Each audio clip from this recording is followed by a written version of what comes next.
Hey, welcome to the You're Right, I'm Wrong podcast. I'm John. And I'm Christian. Today we're going to be talking about performance-enhancing drugs, the science and controversy surrounding them, and why the topic isn't as straightforward as you may think.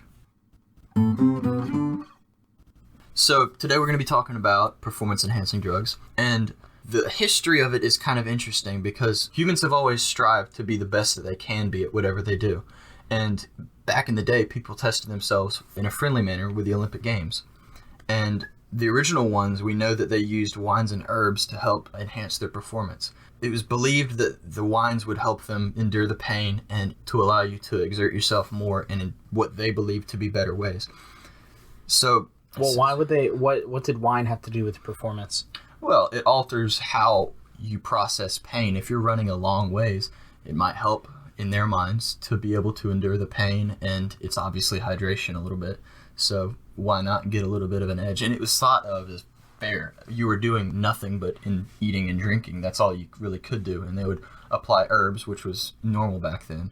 So it was all fair. You were just pushing your body to the limit and doing whatever you had to do to get the best out of it. And everyone did it. It was fair, in their eyes at least. So before we get too deep into the topic, we need to go into a little bit of detail on exactly what performance-enhancing drugs are. So a performance-enhancing drug is anything that allows you to do what you wouldn't be able to do without it.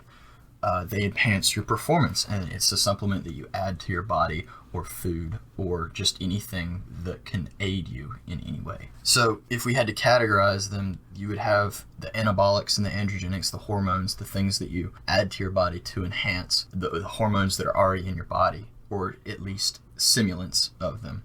And then you have things like caffeine, which are a stimulant that can help move faster. You can think faster. You can do everything faster. Well, how exactly does a stimulant work? Does it just increase blood flow, therefore everything that blood transfers becomes transferred more quickly? Well, you can't transmit the electricity through your neurons any faster, but you can certainly aid in the response time, or at least the perception of it. Your twitch muscles can move a little bit faster. With things like meth, it means that you can stay up later and do things for longer. And meth is obviously a stimulant, and it has been used in the past. And then there are other performance-enhancing drugs that we can't necessarily categorize as a hormone or a stimulant. There are things like blood doping and human growth hormone, insulin, which is a type of hormone, but it's kind of categorized differently. It's a little bit different than the rest. So what is blood doping? Well, blood doping, we'll get into this later, but blood doping is when you take your blood that's naturally in your body and you pull it out in, say, a pint, just what you would normally donate at a blood donor. And then you wait a period of time, say a week, for your blood to regenerate in your body naturally. And then right before competition, you put the blood back into your body. Now, normally your body doesn't have technically enough to run all of your capillaries all the time. So when your body has all of the resources to fill all of the capillaries, it enhances your performance. You allow more nutrients, more oxygen, more glycogen, more sugars to reach your muscles, and then allows you to perform better and longer. You don't get tired as quickly. And you probably can't really test for that, can you? I imagine you can. I don't know the specifics of it, but you could probably test for your heart rate, your blood pressures, things like that. But the signs of it wear off relatively quickly, and you do it right before a competition. So you can't test for it a week before, and you can't test for it a week after. You would have to do it at the competition. And there are problems with doing that, obviously. It's not like you can get a guy to pee in a cup and then his pee tells you that he has too much blood in his system. Right. So how do the effects of human growth hormone, or HGH, differentiate from steroids? So human growth hormone is somatotropin, and that basically sends signals to the receptors in your body that force your muscles and all of the tissues in your body to grow. So you'll see people who have more guts in their body. They'll have larger hearts. They'll have larger lungs. And to some degree, that gives them better lung capacity. But at the same time, if you have a large heart, it reduces its function and can cause problems if you do it for too long and for too often in high doses. And that's how a lot of bodybuilders are dying, essentially, because they take high doses for a long time, unregulated, and it causes their heart to swell. And it's less efficient. It's not as efficient at pumping, compounded on some of the other symptoms of steroids that some of them are taking. But in low doses, it's very, very good for you. I know that it's used in AIDS patients. A lot of people use it for faster recovery because if you have an injured tissue, it's going to grow back really fast. So does that answer your question? Yeah, that makes a lot of sense. So next we've got to talk about, very briefly, when and how steroids came about. So you're talking specifically of the hormonal steroids, the things that replicate testosterone and other substances in your body. Supplemental steroids, not naturally occurring steroids within your body, but when it began to be synthesized or manufactured for additional use. Yeah, so the first ones were synthesized in the 30s and 40s, and they were used initially by a couple of countries to gain an advantage, specifically in war. And in World War II, the Nazis used a lot of steroids on their soldiers, and they also used some methamphetamine to gain an advantage in combat. And that's a little bit different from a sport, but it is a performance, and they are enhancing it, and it is a drug. Steroids were legal in the United States until surprisingly recently. Yeah, it was about the 1990s when H.W. Bush took them out, and he made them a drug. They're now prescribed, and you can get them by prescription from some doctors, but essentially it's the same as having Vicodin without a prescription. You can go to jail for it. It's a controlled substance. It is a controlled substance. And this brings us to the weird part of this whole conversation, the fact that steroid use within sports and competitions is basically an open secret in certain sports. Well, in some sports it is, in some sorts it's a closed.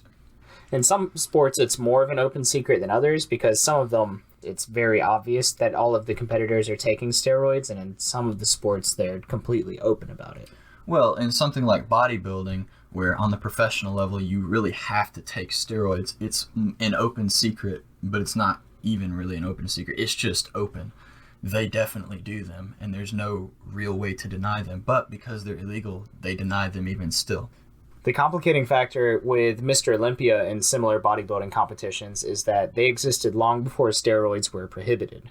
And if you look at old interviews with people like Arnold Schwarzenegger, 7-time Mr. Olympia, he was completely open about his steroid use, and most people were back then. Until 1990, the 1 year that Mr. Olympia actually drug tested and disqualified people for steroid use. After that year, they've quit the drug testing because basically it completely reversed all the progress in bodybuilding everyone had done, because in order to get these ridiculous superhuman physiques, if you don't do steroids, you're not going to be in the competition, for better or worse. Yeah, so they kind of figured out that if you can't ban everyone and make sure that you can ban them, then there's no point in even enforcing the rules. But then there are other sports like long-distance racing, long-distance cycling, boxing, MMA, sports like baseball and soccer and basketball. And those, they have steroids because there are lots of steroid scandals, but it's a very closed secret. Like, nobody wants to know, but we can suspect that a few of them are taking right now, even though they're illegal, and they're gaining an unfair advantage over the people who aren't, who are following the competition rules. There's kind of a big asterisk with that as well, because we can say unfair advantage, but for example, you can watch the documentary Icarus, which, long story short, is about this professional bicycle racer who gets in contact with an expert physician who puts him on a doping regimen that's very medically controlled, it's very safe, and the regimen is built in such a way that this man can pass the drug tests and still compete. And you watch the results of this documentary. I forget which biking competition it was. I don't think it was the Tour de France, but it becomes very obvious that all of the top competitors are definitely doping because they're doing things that no other professional athlete can do who is clean off of dope. Yeah, and that's the main point of having these steroids, especially the hormonal ones, is to be able to do what you normally couldn't physically do. You become superhuman. You become above what even a professional athlete could do, if you're already professional. Now, if you're just an amateur, you can't just start doing steroids and expect to beat pros. You have to put the time and the work in, but it adds that next level. And if everyone else is doing it, you have to do them in order to be competitive. That's where the word cheat becomes kind of murky, because you're not just going to take steroids for a month and have a month of working out progress. You're going to have to take steroids, and you're going to have to bust your ass lifting weights and doing cardio and eating right in order to get the results that you want. It's just going to get you better and quicker results. And if you've already been weightlifting and training it's going to continue to push those results after you've naturally plateaued.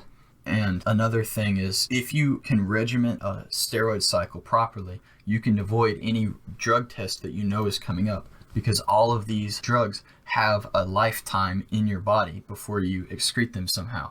And there's no way that you can test for something once it's out of your body. So people can take testosterone supplements that leave your body within 4 weeks. And if you know you have a drug test coming up in 4 weeks, you just stop doing that, and you might do something else.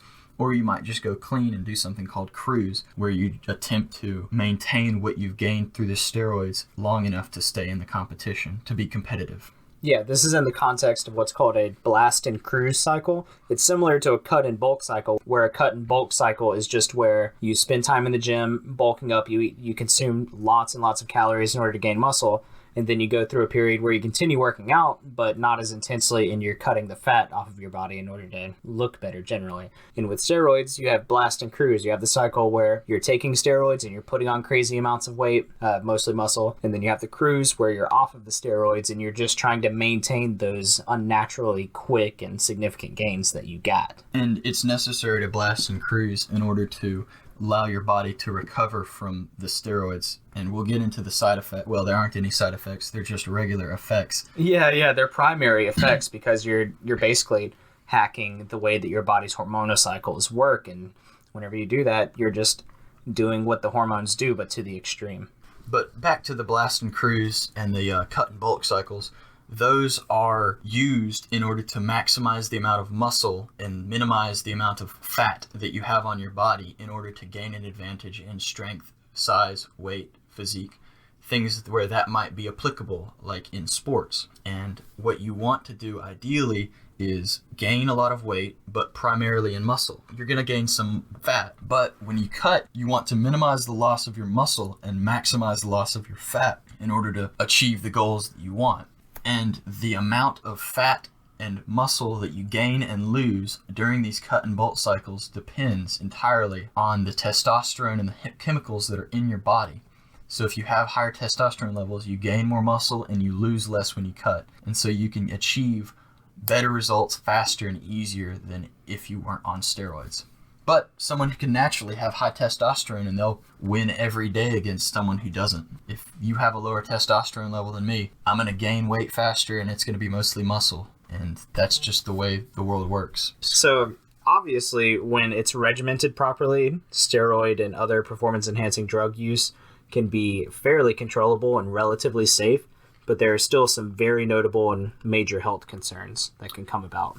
Well, health concerns happen with anything that you're injecting or putting in your body other than food and water and things like that. But, well, these problems get much, much worse if you do them without a doctor or physician helping you out, and at least advising you on what to do. And the problems associated with testosterone, or high levels of testosterone more specifically, are mood swings. This can include roid rage, but also things like depression, and you can have heart attacks, strokes if you do it for a long time, cancer, your liver can become toxic, your kidneys can get damaged or die, your lung health, your heart health, the growth of all of your tissues in your body just can become too much for your body to handle. You can have higher instances of muscle tears and ruptured tendons. Yeah, because your muscles usually grow at a similar rate to your tendons. If you're doing things naturally, your tendons can keep up with the muscle growth and they can keep up with the amount of weight that you're continuing to lift. But when you accelerate that muscle growth, tendon growth and strength increase do not go along with the accelerated strength increase of muscles under steroid use. So if you're taking steroids, you'll be able to lift more weights, but your tendons are secretly struggling the whole time until eventually you might just pop a tendon and tear it. And that's one of those things that you have to go into surgery for in order to have normal looking muscles. Your muscle becomes way shorter, it becomes way different, and it doesn't work the same after you've ruptured a tendon. You really have to undergo a huge surgery to do that. And it's a big risk for bodybuilders who are lifting heavy loads while they're on a big testosterone or hormone cycle. And as counterintuitive as it might sound, orals are much worse for you than injectables, because when you take an oral testosterone or an oral steroid, your body has to process it differently. It has to go through your guts rather than skipping all of that process and going straight into your blood. And it puts a massive tax, especially on your kidneys. And so you'll see a lot of guys who take really high doses of oral steroids will have kidney issues in later life. Now, the next big risk is the insulin. And insulin is very, very dangerous if you don't know how to take it. Like I said before, insulin dumps all of the blood sugar into your muscles. Now, if you're not eating as you take the insulin, you can't replenish that blood sugar, and after a while, it's going to cause you to have really bad issues with low blood sugar. You can go into a coma, you can have seizures, you can die. Your brain is starved of nutrients, mostly sugar, and it needs those to function, and it's very dangerous if you don't know what you're doing. So definitely a health professional can avoid those kind of issues just by warning you. And lastly, the big danger that everyone talks about, when you take steroids, the ones that supplement your testosterone, you're going to have a loss of sex characteristics. You're fluctuating the hormones that make you be a man or a woman. And if you're a man, when you first get on steroids, you're not going to see a whole lot of problems. But eventually, your body is going to try to pump the brakes on the testosterone that you have in your body, and it's going to stop production. And this is why your testes shrink up. They're the producer of the testosterone. And your libido will be really high when you're on the cycle, but when you come off, the evidence of the low testosterone that your body is producing will become very evident. And your body's also going to try to break it down faster into estrogen. And so you're going to have really high estrogen levels when you're on the cycle, and that's why you might get gynecomastia, which is aka man tits. Well, it's when your body as a male starts producing female breast tissue, and you can even start to lactate, but it's also going to cause the primary effects of puberty, like facial hair, back hair, acne, bacne. You're obviously going to gain muscle just like a 15-year-old boy going through puberty, but you're going to have the problems as well. You might develop hair loss later on too because of some of the side effects of injecting testosterone. It might make you suicidal too, the same way that teenagers have extreme mood swings.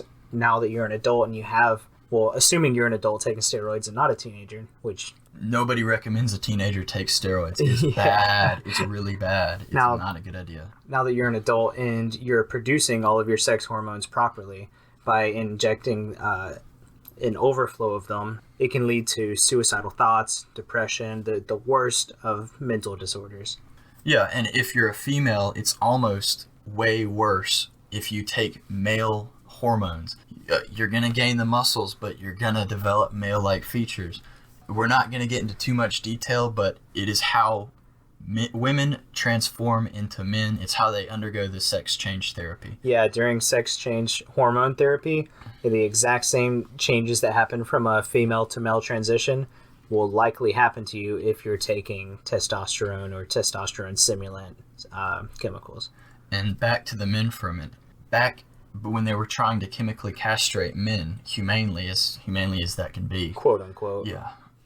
They would inject you with high levels of testosterone or testosterone stimulants to force your body to stop producing it. And that's essentially what you're doing today. And so you have to be aware of the risk that when you're raising these levels, your body is turning off its own supply of testosterone. So when you come off, it might not turn back on. Sometimes it does, and there are chemicals that can help enhance the ability for it to turn back on.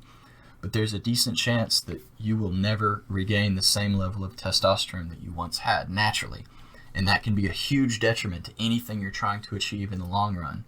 And aside here, and it may seem silly at first, but it's a completely legitimate part of the conversation, is esports, such as video games like Counter-Strike, Call of Duty, racing games, Madden, what have you. These may not be physical competitions necessarily, but they do test your reaction time, your ability to think on the fly, your hand-eye coordination. And like we mentioned before, all of these things are enhanced by stimulants, such as meth, caffeine, etc. And it was really common for a while, and now most major esports tournaments have started testing for high doses of caffeine, Adderall, which is nothing but a salt of methamphetamine. And I can speak from personal experience. When I had a prescription to Adderall on school days, when I would come home and I was still experiencing the effects of Adderall, I would be better at games like Battlefield. My performance would have a night and day change. So where do you draw the line as far as should it be banned? Where should it be legal? What's going on right now? How can we improve the situation? and improve people's health in general. So it's really hard to draw the line. There's one method of doping that is fairly modern, and it's not always doping. Sometimes it has a very legitimate place in society, legitimate as far as the law is concerned, or as far as competition is concerned, and that's testosterone replacement therapy, or TRT. So basically, it's really common in middle-aged or older men when their bodies don't produce enough testosterone to give them energy or give them sex drive, whatever. They can go and be tested for testosterone levels, and if the doctor says they're low enough, they'll start taking testosterone supplements every day. And that's a pretty legitimate use. It allows someone to maintain their youthful characteristics. Where it's not a legitimate use, in my opinion, unless we're going to legalize them all, but as long as we're trying to stay fair, this was a problem for a little while in mixed martial arts.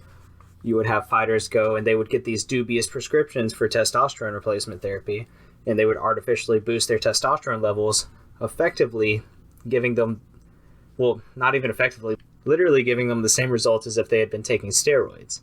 And that just doesn't seem fair to me. If you're going to ban steroids, you should be banning testosterone replacement therapy in a sport, because after all, a sport without drugs is a test of your natural abilities, and there's nothing exactly natural about TRT. And another thing that's really dubious about that is that if you've previously taken steroids, you're more likely to need testosterone replacement therapy, as your body isn't producing as much as it used to naturally. And so you can take steroids, come off of them, and when your body is really low on testosterone, you can be tested and prescribed testosterone replacement therapy. So it's kind of... It's a legal loophole, but they've kind of fixed it. They've kind of fixed it now. You have to be within the normal limits. So the normal limit for testosterone is between 300 and 1,000 nanograms per deciliter of blood. And basically all you need to know is if you're below 300, you can get testosterone replacement therapy. And if you're above 1,000, you're either really naturally gifted to have really high testosterone levels. To a ridiculous extent. Or you're living an extreme life where you're eating really well and you're working out constantly, because working out produces more testosterone in your body, but not to an absurd limit. But if you see guys with 2,000, 1,500 nanograms per deciliter of testosterone in their blood, they're definitely on something that's not really physically possible outside of steroids. And the other blurred line in this conversation is human growth hormone, HGH. A lot of people, mostly preemies, premature babies, when they reach adolescence, their body won't produce the regular levels of hormones that are required for normal growth. So they'll get a prescription of HGH, and that'll allow them to grow tall, grow muscles, their voice will deepen, they'll get the primary sex characteristics and all of those things that you get during adolescence. So HGH in itself isn't bad, because a lot of people do have to take it for legitimate reasons. And I'm actually a case in that. My pituitary gland stopped producing HGH when I was about 5 years old, and I didn't grow for an entire year. And when I turned, I would have been 6 years old, I was in like the 3rd percentile for growth. I was very, very short, and so I was prescribed some human growth hormone, and I took it for 5 years, and I'm 6 foot now, and I mean, I'm a case in point, and it really works. But I wasn't taking it for performance in sports. I was just trying to be normal. I was trying to be of normal height, and it was, when you stop growing, you might not keep growing once your growth plates close up. So it was kind of a race against time, and I needed to be I wanted to be normal. Yeah, and it's for health reasons too, because for mental health and for general physical health, you do need that, decade or so long regimen of HGH that your body naturally supplies. But once your plates close up, you stop producing as much human growth hormone. The gaps in your bones. Yeah, the plates. Yeah, your plates in your hands and feet close up and you stop growing. But up until then, you need a high dose, and I was taking a very small dose, but it was to get me up to normal levels. So everything we've been talking about right now really happens in your body naturally as far as human growth hormone. You have certain steroids in your body already in the form of testosterone and estrogen, which isn't really injected because it doesn't have any muscle growing effects, but insulin's already in your body as well. Well, it does get supplemented for males transitioning to female. Well, that's not a performance-enhancing drug. That's a sex change therapy. But Right. So everything we've talked about so far, barring caffeine and the meth, occurred naturally in your body to some extent. Men and women both have testosterone and estrogen flowing through their bodies and human growth hormone. And everybody produces insulin whenever they consume carbohydrates. Just to digest it and feed your blood, or feed your muscles from your blood. But that brings along the question of what makes something illegal, what makes something outside of the normal boundaries, what makes something so that you shouldn't be allowed to do it in sports. What defines something as a drug? Like we referenced earlier, before and after a workout, you'll load up on carbohydrates. Before a workout, the carbohydrates will increase your insulin levels, allow you to work out harder, and after a workout, they allow your muscles to recover more quickly. And this is doing the exact same thing that insulin abuse would do, but in a more natural way. But the results are the same, essentially, as long as you're taking reasonable amounts of insulin. And you can take a very high protein diet, and that will increase your testosterone, that will increase the amount of muscle that you can gain. These things have been known about forever, but is taking a very high vitamin, high supplement, high carbohydrate, high protein diet different fundamentally from taking steroids in low doses? Now, if you take high doses of steroids or any of these other supplements, it's obviously outside of the bounds of what you can do with food. But if I had to bet on someone who's eating horribly and taking steroids versus someone who's doing everything right and eating and being natural about it, I would have money on the person who's doing it right. And you may say, well, the line's clear. If you eat it regularly, then it's not performance enhancing. But then that brings us to creatine, which is commonly found in chicken breast and other proteins, but the density of creatine in meat is fairly low. A scoop of creatine supplement is the equivalent of eating like 5 chicken breasts. And obviously it's not natural to take a scoop of creatine, but it's not natural to eat 6 pounds of chicken breasts in one sitting either. And the effect is identical. And that also brings along BCAAs, branch chain amino acids, which are the building blocks for protein. And you can take these instead of taking high levels of protein, and you will gain the same effects, essentially. But you're able to do it in a much more compact and quote-unquote unnatural way. Unnatural, but easier to do form to gain good results. Another thing that blurs these lines is the varying ease with which you can test for illegal drugs. If someone's taking steroids, cocaine, methamphetamine, that's extremely easy to test for. You piss test them for the most part, and you can detect the levels. If you do it in the right time frame. Obviously, if you do the test before they take it, there's no point. And if you do it after it's gotten out of their body, you're not going to find it anyway. And of course, it varies from sport to sport because a lot of sports don't ban high doses of caffeine, but high doses of caffeine do the same thing as meth and certain forms of steroids by increasing your energy output. So basically, I'm asking, how do you even enforce drug regulations? You can't enforce it equally with all drugs, so that just blurs the line even further. Some might argue that you could do random drug tests, but those are easy, or those are fallible, and they've been sidestepped for the most part by a lot of people. They don't equally detect all performance-enhancing drugs. Yeah, so you can't do random drug tests on everyone all the time, but you can't do regimented drug tests because then they would just figure out when you're doing it and avoid them. Yeah, if it's scheduled monthly, then they'll know exactly when to quit taking whatever drug they're taking to have it out of their system. This brings us to the case for legalization. So, because of the futility of drug testing, the arbitrary distinction between legal and illegal drugs, Well, regardless of testing, they should be legal. You should be allowed to do whatever you want. Within a sport, they should be able to regulate however they see fit. But as far as the government telling you, hey, you can't put this in your body, there's no real case to be made as to why they shouldn't be allowed by a doctor. Or if you just want to and you tell your doctor, I want to do testosterone. Because if we're talking about liver toxicity, there's nothing against alcohol almost anywhere in the U.S. There's certain counties and states that don't allow alcohol sale on Sundays, but you can still go and buy all the liquor you want any other day of the week.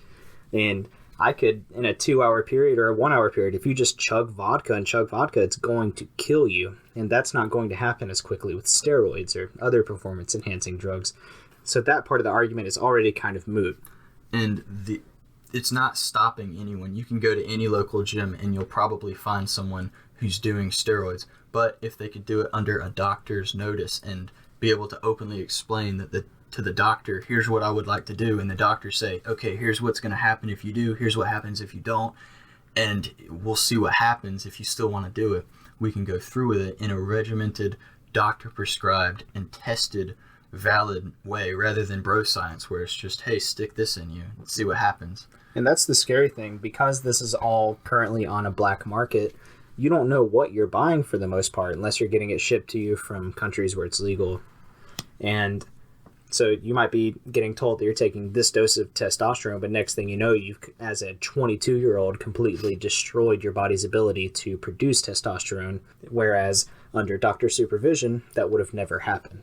Or the doctor could tell you, hey, you really don't want to do this in the first place. Unless your goals align long-term and short-term with what you're trying to do, you might not want to do it in the first place.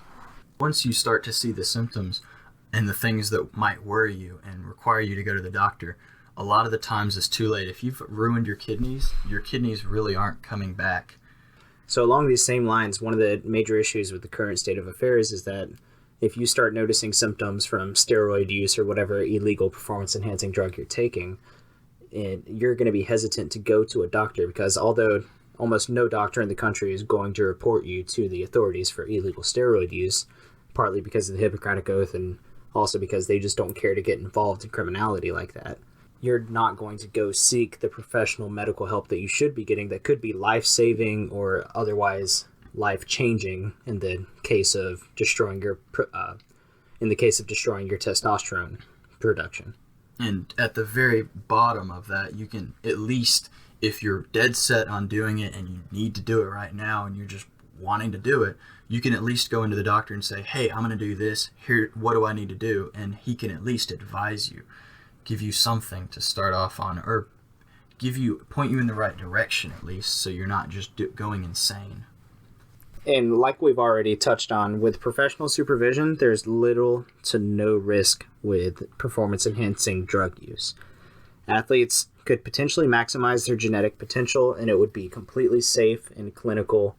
And if anything, we might see more interesting sports. But the point being, many athletes in many leagues are already taking them, and it's standardized, but they're doing them under not necessarily safe or ideal conditions. Well, they'll never be completely safe. If you're injecting something into your body that's not naturally there, it's not necessarily ever going to be safe. You're going to have higher levels of plaque and probably other issues with your heart and lungs. Those are common things that you see. But if you take them in regimented doses and you know what's going on and you constantly are able to be vigilant about that, you can at least minimize the risks that you're already going through.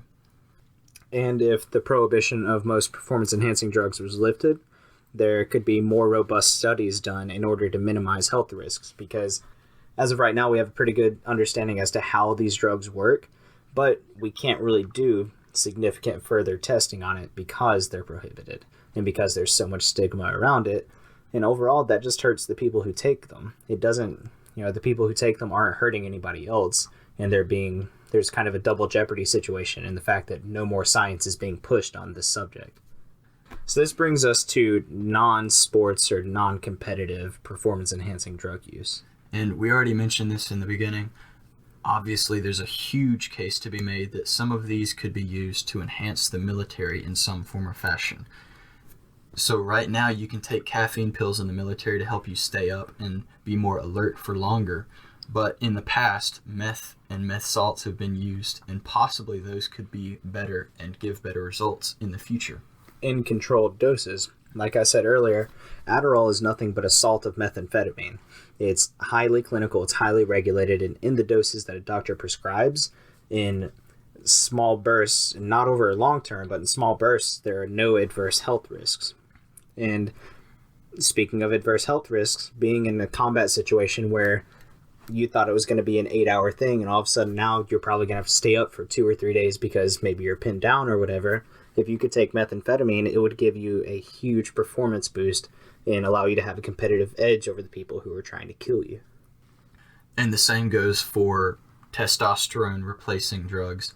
Those types of things could make you more able to do what you might need to. You can run longer, run faster, build more muscle, carry more weight. You can do more things as an enhanced human being through steroids. And in a military application, that can have pretty good effects if you do it correctly and with doctor prescriptions.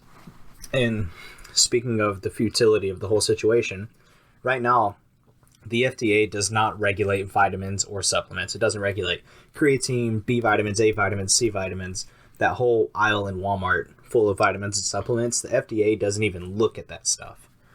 So you may take, say, some pre-workout called, well, I don't want to mention any brands.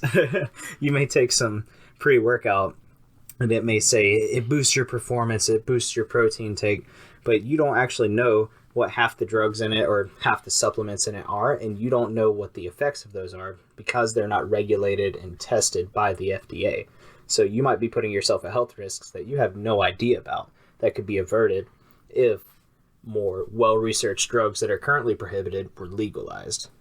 And that was actually proven to be the case in an MMA fighter's career. He tested positive for steroids, but he claimed that he was given tainted supplements, and he provided tainted supplements to the bureau that investigates MMA for steroids, and he proved to them that these supplements were tainted with steroids, and that's kind of an indication that it might be going on elsewhere in the industry, and where you might not want to be taking these types of things, they're providing them anyway, and because they're not regulated, they're in what you're taking.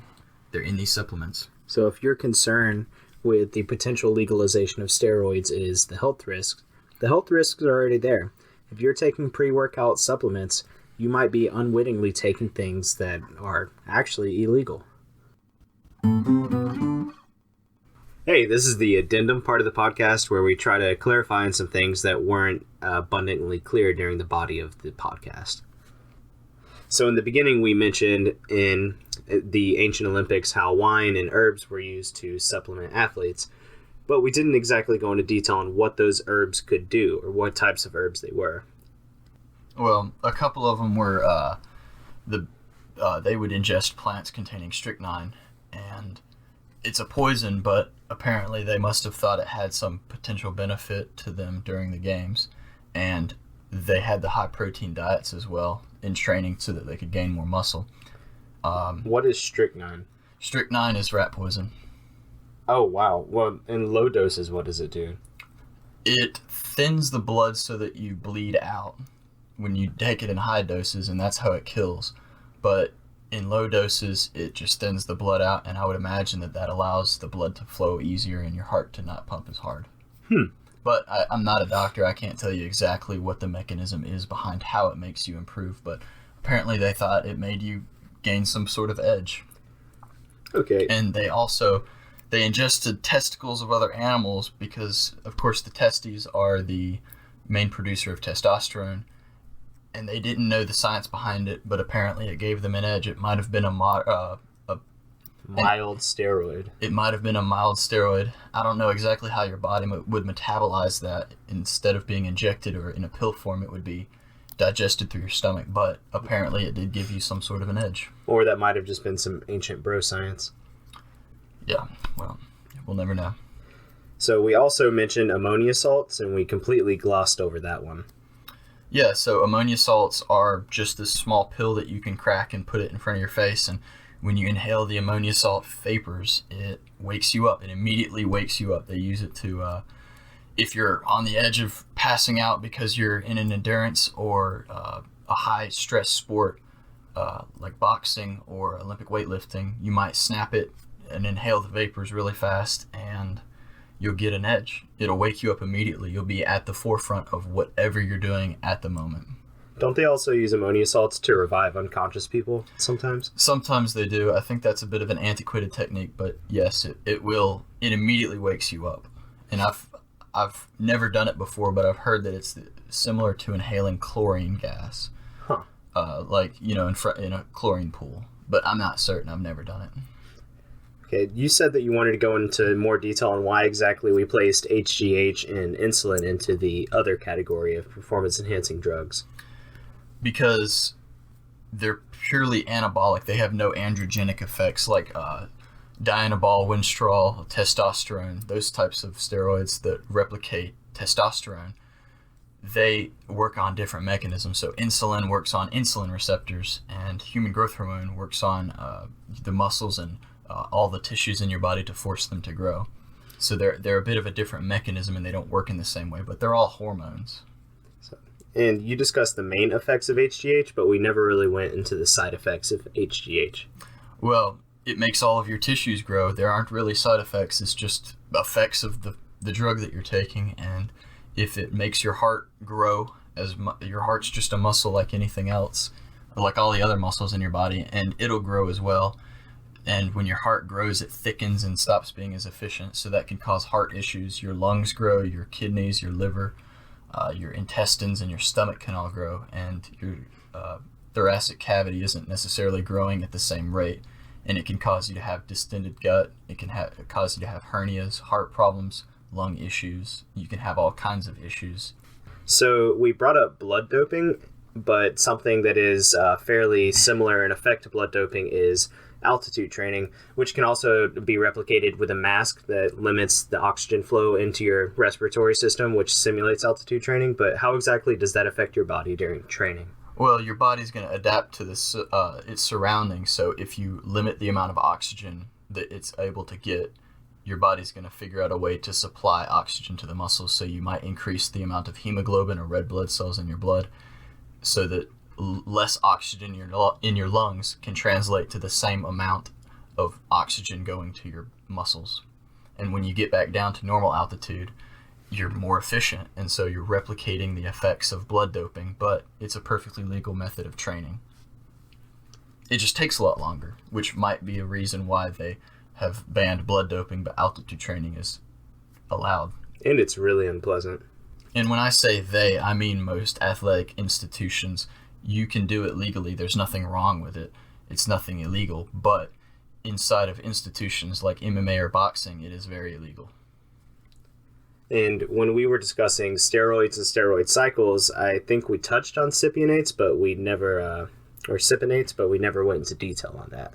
Yeah, so a cypionate is just an add-on to the steroid that you're taking, and it regulates how long and to what effects it has on your body. So if you take a cypionate that lasts for, say, a week, your body will start excreting it after a week, but you're going to have those effects within that week.